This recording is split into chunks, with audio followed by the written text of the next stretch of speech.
Welcome to Harnessing Your Wealth with Billy Peterson. As the founder and CEO of Peterson Wealth Services and a former #1 ranked jockey, Billy knows what it takes to succeed. In this podcast, Billy and his team will help equine enthusiasts, business owners, and retirees understand the keys to financial freedom. Saddle up and get ready for a ride you won't soon forget on how you can harness your wealth. Hey, sports fans. Here we are again. This is Billy Peterson with Harnessing Your Wealth. This podcast has definitely evolved over time. And one thing that we wanted to do from the get-go was to have a lot of high-profile people on this show who can talk about their careers and their backgrounds and what made them who they are. And I've been honored to have some great guests on the show to not only enlighten you, the listeners, into what's possible out there in the world for becoming successful, but just how they went about doing it. And we also sprinkle in, and I think it's important to talk about the financial end of things. Of course, that's what we do here at Peterson Wealth Services. We help people manage that hard-earned wealth and do well with it. So one of the great things I get to do, being the host of this show, is to interview people that have seen some great and interesting things in their life. They've done special things in their career. And I am quite honored today to have Dr. Wayne McIlwraith join us on the show, who is a renowned equine orthopedic surgeon. He's been doing this probably since the dawn of time. I mean, he goes back a long ways and he's written many books. He's kind of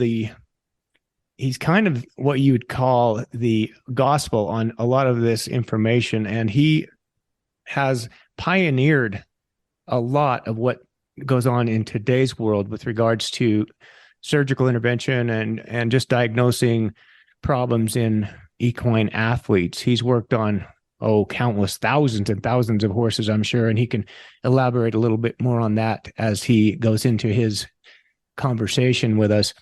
He was born way back in the 1940s. So I'm not gonna elaborate too much on that, Wayne, but you have a distinguished background career. You came originally from New Zealand. And so I could just go on and on about the awards he's received and the accolades that he's earned in his life. But I'm going to let him do some of that, so I won't steal the thunder here.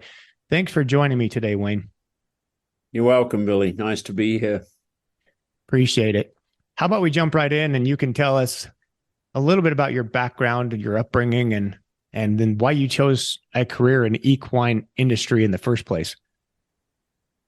Yeah, well, I was, as you said, I was born and raised in New Zealand in a small town called Oamaru, down in the South Island of New Zealand, and went to high school, went through my schooling there, and probably the biggest factor in how I sort of got into this side of the career is that I was very interested in horses and I was very interested in medicine. As background, my father was a mechanic who then evolved into working with farm machinery and selling farm machinery. And so I used to often go out with him as a youngster, but probably more influential was the fact that I spent quite a lot of my holidays on my uncle and aunt's high country sheep station, which is like a high country ranch in New Zealand, sheep and beef cattle. And I loved working with, and my aunt taught me how to ride. And I loved going out mustering sheep on the horses. And I also ran into a veterinarian for the first time when the vet came up and treated calves, treated sheep, and vaccinated sheep. And I thought, this is a pretty good lifestyle. So then it came around to making the decision where I'd go to university. I was torn between medicine, veterinary medicine or human medicine. And anyway, I decided on veterinary medicine and went to vet school. There's only one veterinary school in New Zealand, Massey University. And I went to vet school. And while I was in vet school, I maintained my interest in food animal. Like, I think if I was going to say why I went to vet school, it's certainly, I didn't have any vision at that time to be involved in equine orthopedics. but I'll tell you how that happened. So I went to veterinary school and enjoyed every aspect of it. I think I always thought initially that I'd be involved in that same rural practice that I was attracted to by my time with the high country sheep station. So during vet school, I looked after my studies, but I developed another passion, and that was mountain climbing. And I became a very serious alpine climber, mountaineer. And in New Zealand, there was a plethora of that kind of climbing available.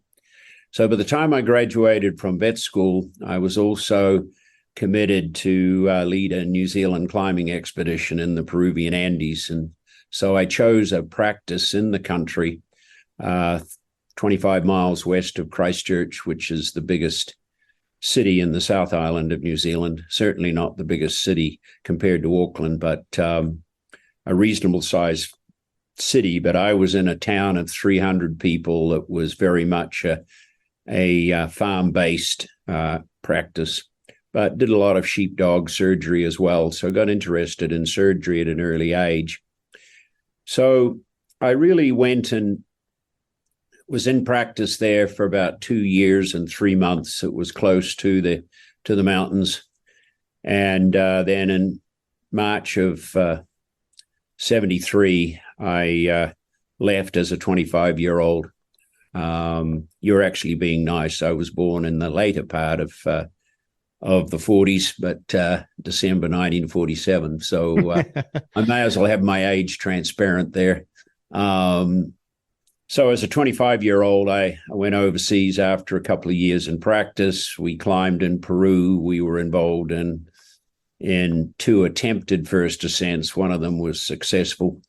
And then I traveled around South America for a while and then went on to England, where I was, we could work there as locums. My whole rationale for being in England for 6 months was to earn enough money to climb in the European Alps.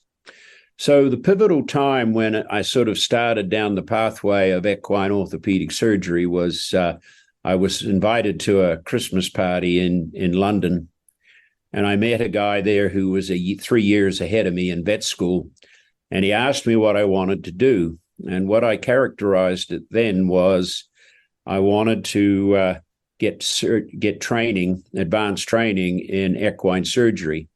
Now, this is 1973, and the situation with horse surgery at that time was they were just starting to do abdominal surgery and save horses with twisted bowels, with colic. And I thought that was going to be, that was incredible. And so he told me that, because I should go back and say that at that time when I was in vet school in New Zealand, there was no such thing as surgical residencies. In other words, special training programs in it. But he listened to me and he said, I'm going back. I've acquired a girlfriend at the University of Guelph. He'd been there doing a master's degree.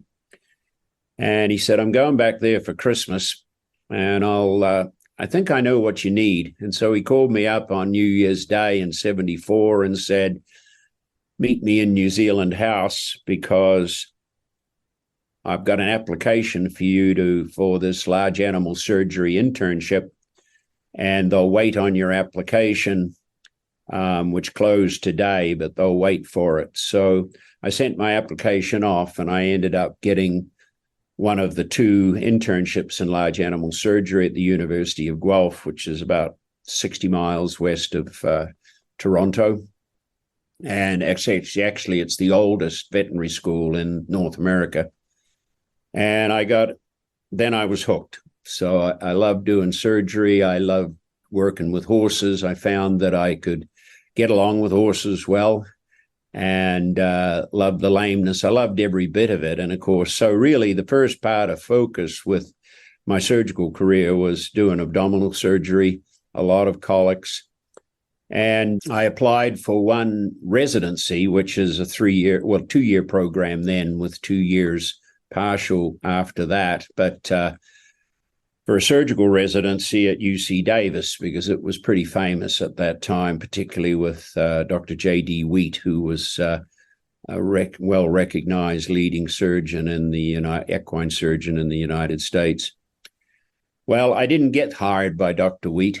We later became friends, but 3 days after I was advised that I didn't get the residency, I got a call, or my mentor, Dr. Don Horney at Guelph, got a call from Dr. Jack Fessler, who was at Purdue University. He was looking for a resident. They didn't have matching in those days, and so they could be very flexible who they hired. And Dr. Horney told me I should go and work with Dr. Fessler, and he told Dr. Fessler that he should hire me, and so I ended up going to Purdue. Now, that's its own little story, because I'd never been to North America. Never been to the US at this stage. I was in Canada, obviously. I had only met, most of the Americans I'd met were either mountain climbers or some Americans down in South America for certain recreational pursuits.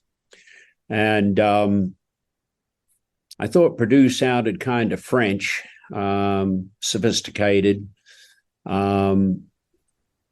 But the hospital director came and he said, McIlwraith, he said, I hear you're going to Purdue. And I said, yeah, isn't that great? He said, oh, you're too wild for them. Well, anyway, they were quite different from me. And the average Purdue person was very, very nice and quite conservative. So, but they accepted me, and that was the pivotal step in my becoming or getting involved in equine orthopedic surgery, because my advisor was a guy called Jack Fessler, and he gave me a master's program. You had to do a master's degree while you were doing the residency, and he gave me a project in synovitis, which is inflammation of the joint. And at that time, there was no literature in equine osteoarthritis. And I started working with this, and another man that was on the committee, Dr. Dave Van Sickle, he was a world expert in canine arthritis.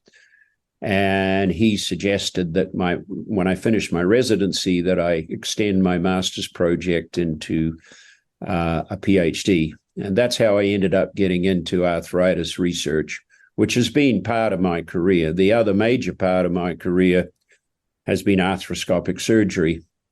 And because I was working with a model of inflammation in the joint, I thought, how can you look at this regularly? And I'd read about the arthroscope, and I found out that there was a course in human arthroscopy. It was one of the first courses in human diagnostic arthroscopy. At that stage, they would just look in your joint, do a diagnostic arthroscopy of the joint to make sure that you did indeed have a meniscal tear.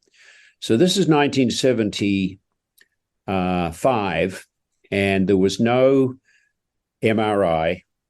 And if you had pain in your knee that wouldn't go away with medication, then they'd commonly do an arthrotomy. In other words, an incision in your knee and take out your meniscus. And sometimes that meniscus was normal. So anyway, diagnostic arthroscopy was a huge advance for human orthopedics, and it ended up being huge for human orthopedics because you could poke the scope in the joint, insert the scope in the joint, and look around and get a good view, and then ascertain what was wrong with the joint. So I called Dr. Johnson up and I said, I'm a veterinary orthopedic resident, a veterinary surgery resident, but I'd love to come to your course. He said, I'd love to have you. Dr. Johnson was a big pioneer in human arthroscopy, wrote the biggest textbook there has ever been on human arthroscopy, and he was at Michigan State. So he said, I'd love to have you. I won't charge you registration. And I drove up in my Ford Pinto and did the course with 100 physicians, human orthopedic surgeons or residents. And so then I came back to Purdue and I said, hey, you need to buy me an arthroscope. And they did. They were always very, very supportive. And I started doing diagnostic arthroscopy on standard bred knees because they were a common patient. We were only 80 miles from Chicago and saw a lot of standardbreds. So that's how I got into the whole career pathway. And then the last part of that chapter, as far as where I ended up, was as I was finishing my PhD and I just got board certified as a surgeon, as a veterinary surgeon, I got recruited by Colorado State. And I'd already spied out Colorado State as the perfect place for me. As a climber, there was a little shortage of climbing going on in Indiana. And so Colorado was the perfect place. So that sort of set me on the pathway of where I went up till now for the next 40 years. And also meant that I stayed in the US because this was the place of opportunity. I recognized quickly that there was a lot of opportunity here with my learning arthroscopy or developing techniques in arthroscopy, as well as research in joint disease, how important it is for the sport horse.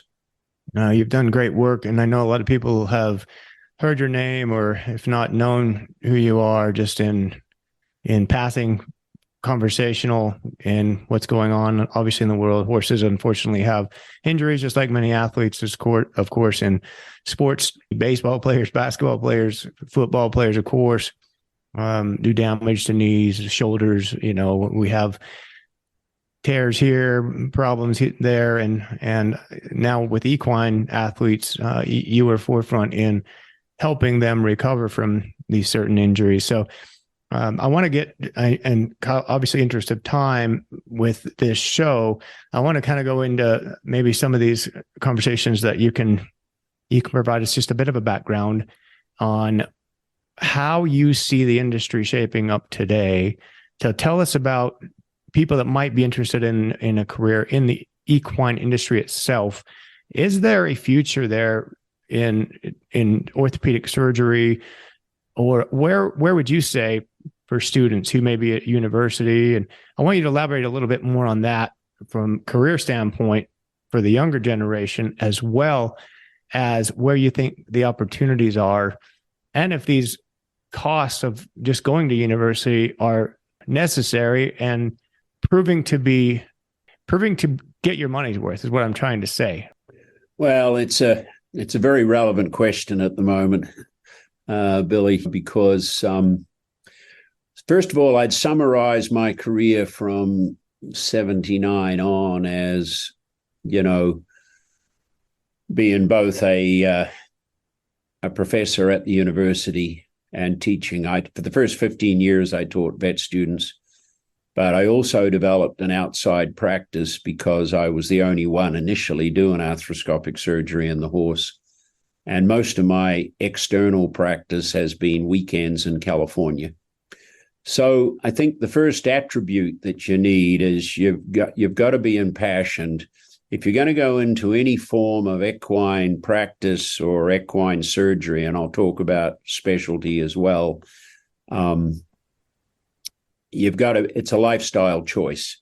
In other words, more and more we see people prioritizing a 40-hour week, or how much they work, what they do on weekends, leisure time. And I'm not criticizing any of those priorities, but it is a different world. And the short version of my career, I was asked to go down to California and do arthroscopic surgery in 1983 in May by Dr. Nancy Goodman, who was the first really female to make it as a veterinarian on the racetrack in California. I ended up, in transparency, marrying Dr. Goodman. But anyway, we had a commuting relationship. We fortunately had the same passions and goals, and it's worked out. But it is an unusual lifestyle for a lot of people in that there's no 40-hour week. Now, as far as going back to, but we also have our own crisis within the equine veterinary profession. And I'm a past president of the American Association of Equine Practitioners. And that's our biggest problem is sustainability about the next generation of equine vets. Because here's the challenge. You can go to vet school, and as you know, and you've acknowledged, tuition fees are high. And in Colorado, they're as high as anywhere because, and so you're coming out the other end with most people having considerable debt. You can go into small animal practice and find and get a 40-hour-a-week job and actually make a living whereby you're going to be able to pay off your loans, and it's simpler. With an equine career, there's still an opportunity. Like, I wouldn't change anything in my career of what I've done and where I've ended up, but it is a different world. I think, we talk about the equine industry, particularly the racing industry, is shrinking. And we can come back to that if you'd like. But the other part of it is, though, despite it being smaller, it's still very hard to get good people going into that because of the hours and the demands and the less remuneration. So they're all challenges. But I still say to people that would be veterinarians or veterinary students or people who come for advice, it's a fantastic profession, but you've got to be into a non-40-hour week. Be willing to put in a lot more time than the average person. I'm sure the demands are absolutely insane. And you operated on what? Literally tens of thousands, maybe, or more. Well, I calculated I've probably done, over 15,000 arthroscopic surgeries, horses. Wow. With arthroscopic surgeries. Do you recall any famous horses you worked on? Oh, yes. Yeah, I can recall a number. Probably the initial one that was most notable was a horse called Spenderbuck, because it was the early days of arthroscopic surgery. So I'd been doing, arthroscopic surgery as we started off doing diagnostic arthroscopy, and then our human counterparts were the same. We developed ways of so-called triangulation, where you made another hole and brought the instrument in. So the instrument, your visual field and the instrument and the lesion all met in the same place. Initially, we were looking through the scope. Then soon we developed video cameras. So we're doing it off a TV screen. And so in 1984, this was before we had cameras, I was asked to go down and operate this. Spenderbuck was a 2-year-old that had won. He'd been third in the Breeders' Cup Juvenile. He was a good horse. And I operated him in Miami. We didn't have any cameras, so I was just looking through the scope and putting the instrument in the other side. And we took a chip out of his knee. And 5.5 months later, he won the Kentucky Derby by 6 lengths. And wow. Ran wire to wire. So he was sort of still the most notable one. Another one for quarter horse racing people was a horse called First Down Dash, who became the leading stallion ever in quarter horse racing. And at the end of his 2-year-old year, he again was a good 2-year-old. I operated 5 joints on him at the same time, which was one of the other great benefits of arthroscopic surgery. In other words, doing the so-called keyhole surgery. We did both knee joints, both carpal joints in each knee. So that's 4 joints. And then he had a fetlock chip, and one of his fetlocks, as well as a splint bone fracture. And the next year he came back and won the Champion of Champions and was world champion. So they're 2 examples of, not necessarily what I did, but what arthroscopic surgery did with the techniques we developed. Well, for people to entrust those kind of horses to you says a lot.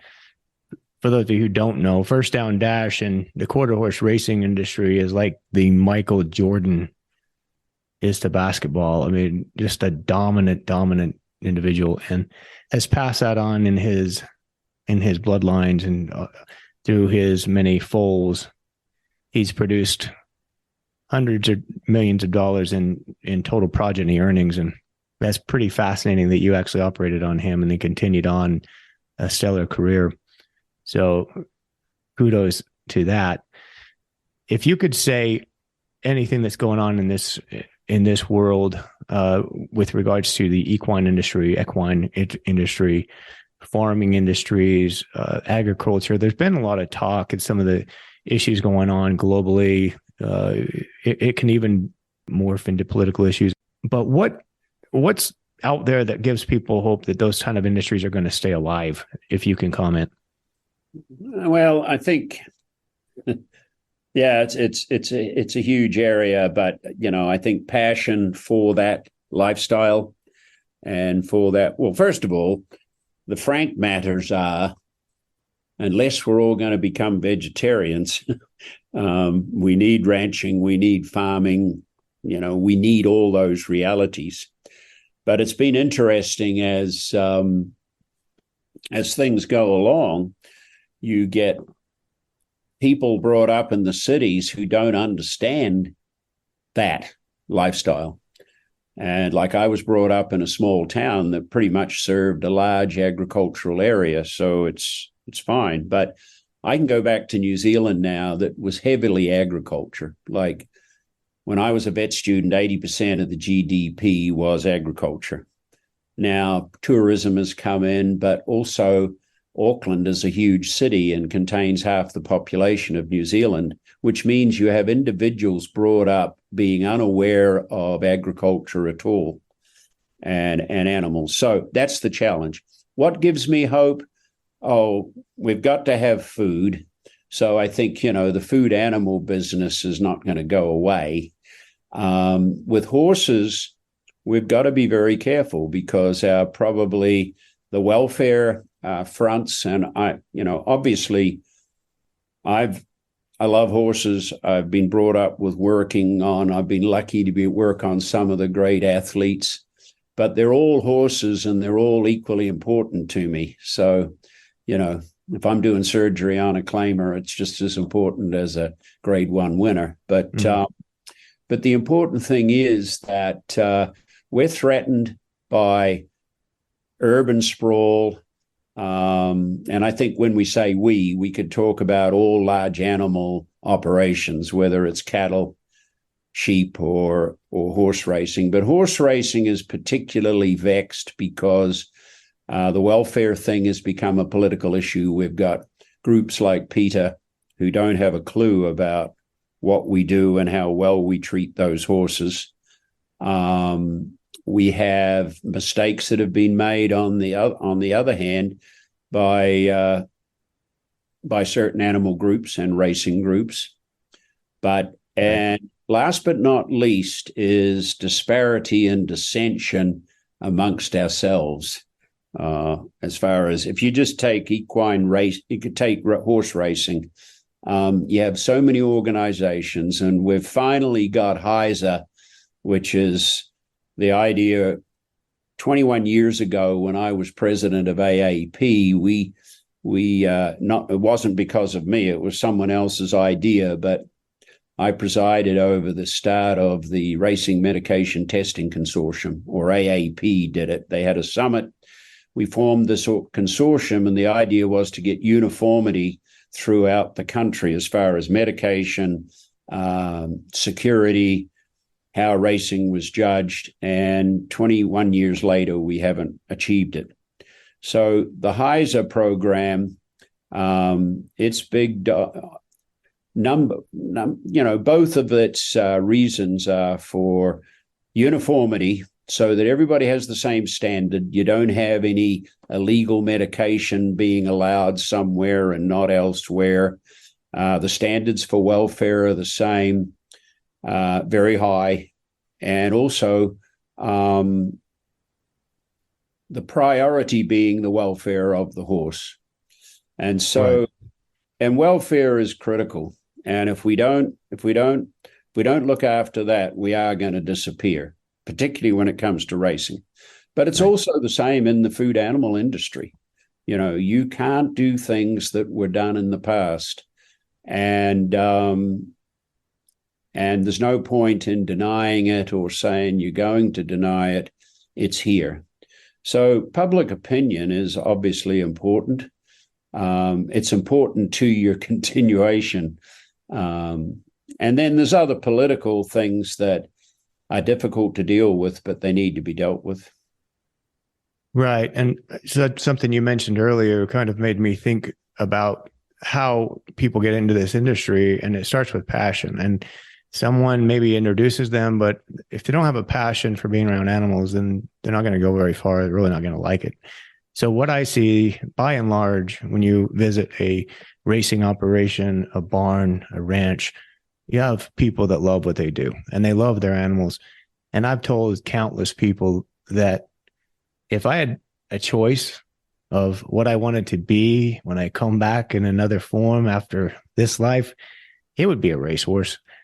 I think that's taken the best care of any thing I've ever witnessed, as far as being fed well, bath, just a life of luxury. So most people think that who are involved in the industry. And unfortunately, like you mentioned, there are a few instances when the limelight is shown so brightly on an unfortunate accident or injury that the word goes out that these horses are being abused and run to the ground and killed. And I think that's sad, because it's the exception, not the rule.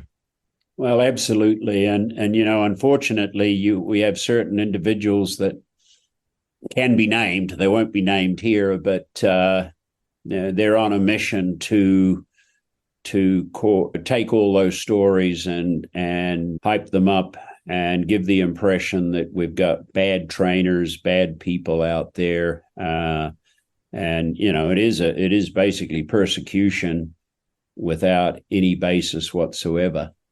Let's hope it doesn't come to that, Wayne. I love this industry, and I know you do as well. You've retired. So you used to be every weekend doing surgeries. Now you've retired, kind of living that life, enjoying what you've done all these years, successful in every aspect. Just to wrap up this show today for our listeners, tell us what you attribute the keys to success and happiness in life. I think it's true. I just retired from doing surgery in California every other weekend at the beginning of this year. And I miss it. So I'd say, back to your question, life is to be lived. You only get one. And I've been lucky because I've always, the right opportunities have come along, but you take note, you take your opportunities. Sometimes you'll get things come in the way, but you don't let it. You just you work around it. I've been lucky, but also I think, luck comes to people who work hard. So that's an important attribute. Or put it this way, practice would be the other word that I haven't used today, but not from a veterinary practice point of view, but from a practice as far as doing it over and over again. There's a number of sports people being quoted, professional sports athletes and people and golfers. I am lucky, but I notice that the more I practice, the better my luck becomes. And I think all of those are attributes that are really critical to it. But if you can, I know it's a bit of a cliche, but finding what you love and doing that, obviously you've got to be able to make a living at it. But I've been able to, and it's still fun. And I'm still doing a little bit of surgery in Kentucky. And I consult, on an international thoroughbred operation for an international thoroughbred, which takes me overseas as well. But so it's still, I just love being around horses. And so as I think you always need to recognize when it's time to retire from a surgical career. But I've still got a career looking at horses as well. So, and that's great. You haven't completely walked away from it. You know, they always say in this business, if you've got a baby coming up, you don't die. You always have that new colt to look forward to and what they're going to turn out to be. That's right.